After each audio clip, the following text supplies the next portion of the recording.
L'analyse des matchs de Y2J Chris Jericho. Eh oui, Chris Jericho, mais quelle légende! Il a énormément catché à la WWE, il a fait pas mal de WrestleMania, je crois 13 ou 14 quand même, donc on est sur de la matière, on va dire, pour pouvoir analyser tout ça. Mesdames et messieurs, bonjour et bienvenue dans ce nouveau Point Catch. Et oui, un Point Catch qui va être dédié à l'analyse des matchs de Jericho, bien entendu, je vais pas me répéter encore une fois.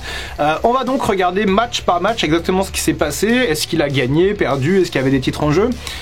On va surtout constater un truc, c'est que Chris Jericho, il a pas de chance à WrestleMania. Non, on pourrait presque dire qu'il est un petit peu maudit, tellement son histoire avec WrestleMania est un petit peu étriquée. Alors, Chris Jericho, il démarre à la WWE en 99-2000.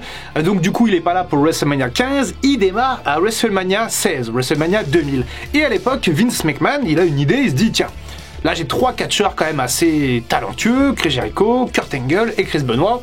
Ici, on faisait un espèce de triple menace avec 2 titres en jeu.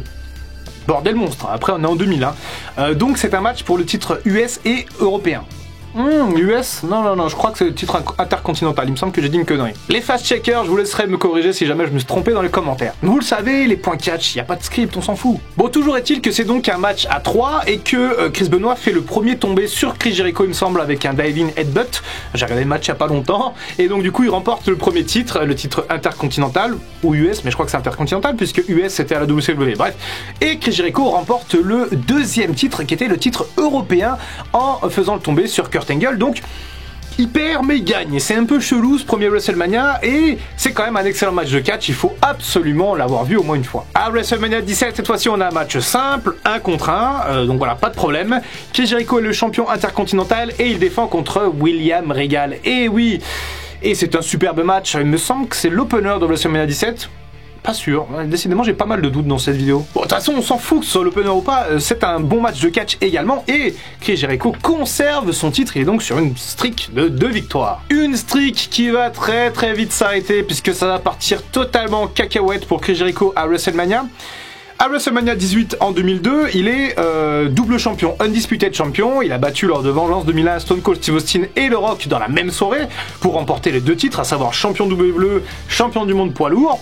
Il a unifié les ceintures et à WrestleMania 18, il doit affronter son challenger Triple H qui est revenu de blessure et qui gagne le Rumble. Le match est plutôt bon, mais le problème c'est qu'il passe totalement inaperçu puisqu'il y a l'excellent Rock versus Hogan de WrestleMania 18, du coup qui prend toute l'attention médiatique, toute l'attention des fans, et ce main event entre Triple H et Chris Jericho passe totalement un peu aux oubliettes.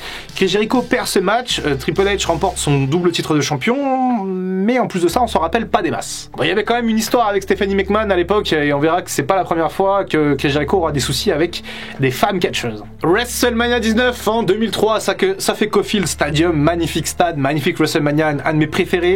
Et le match Chris Jericho contre Shawn Michaels, l'élève contre le maître, voilà, une storyline parfaitement racontée, c'était du storytelling à son paroxysme ce match, et une victoire de Shawn Michaels après un excellent match de catch, c'était fabuleux, j'ai adoré ce Shawn Michaels. Chris Jericho, c'est pour ça que je commence à parler avec des onomatopées.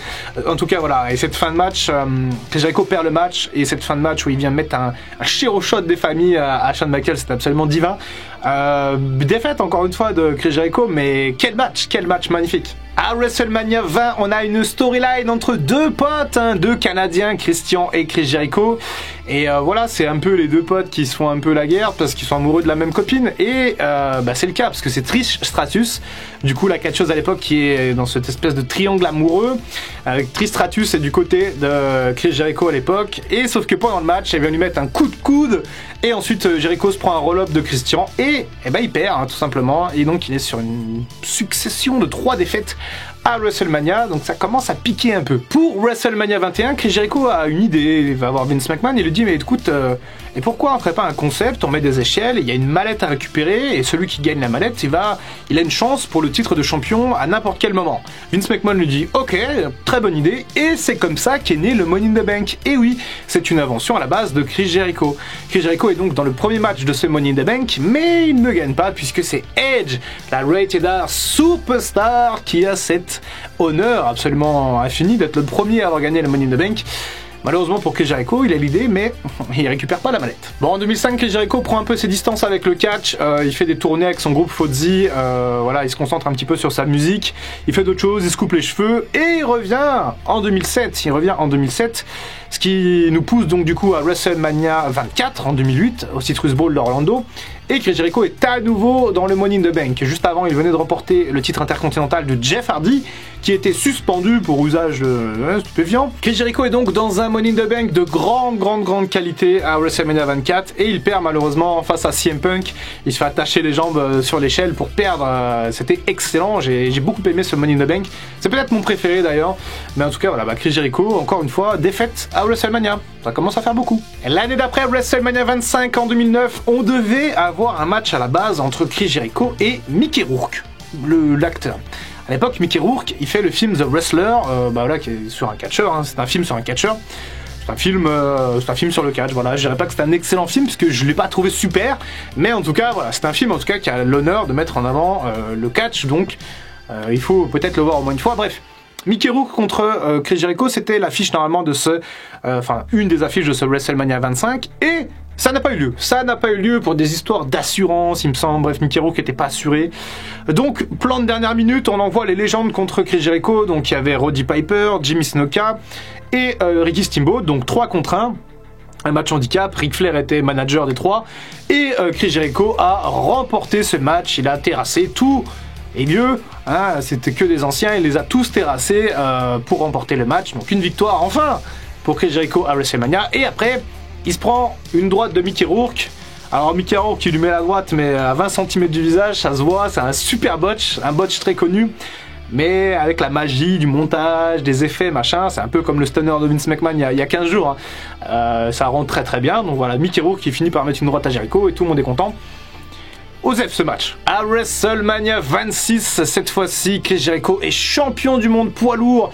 Il a fait son heel turn, ça y est, il est vraiment, même l'année d'avant il a fait son heel turn, mais bref, c'est quand même un sacré heel très installé, et il y a une espèce de rivalité avec Edge, puisqu'à l'époque, Chris Jericho et Edge sont en équipe. Edge se blesse gravement, il me semble, au tendon d'Achille. Ensuite il revient, il gagne le Rumble en 2010, donc grosse rivalité contre Jericho à WrestleMania, et surprise, Jericho il gagne à WrestleMania, il était champion heel en plus, et il gagne. Edge, il gagne pas Edge, alors que tous les voyants étaient au vert pour que Edge remporte. Chris Jericho a remporté ce match qui est pas mal, même si ça aurait pu être un poil mieux. Chris Jericho n'est pas là à WrestleMania 27, il est en break aussi un peu avec la WWE. Là c'est la période où il va faire beaucoup de break, il va surtout revenir pour les WrestleMania. Il revient donc en 2012 au Rumble et il va rentrer en feud directement avec CM Punk pour le titre de champion WWE. Rien que ça, pour un part-timer, c'est plutôt intéressant. Une excellente rivalité entre Punk et Jericho, basée autour des addictions du père de CM Punk, c'est pour ça qu'il est straight edge. Bref, beaucoup de psychologie, une confrontation face contre heel extrêmement marquée, j'ai adoré. Et un magnifique match à WrestleMania 28 qui passe très inaperçu, puisqu'il y a le End of an Era, plus le Rock contre Cena. Il y a énormément de star power sur cette carte de WrestleMania 28, mais ce Jericho CM Punk, c'était vraiment un excellent cru.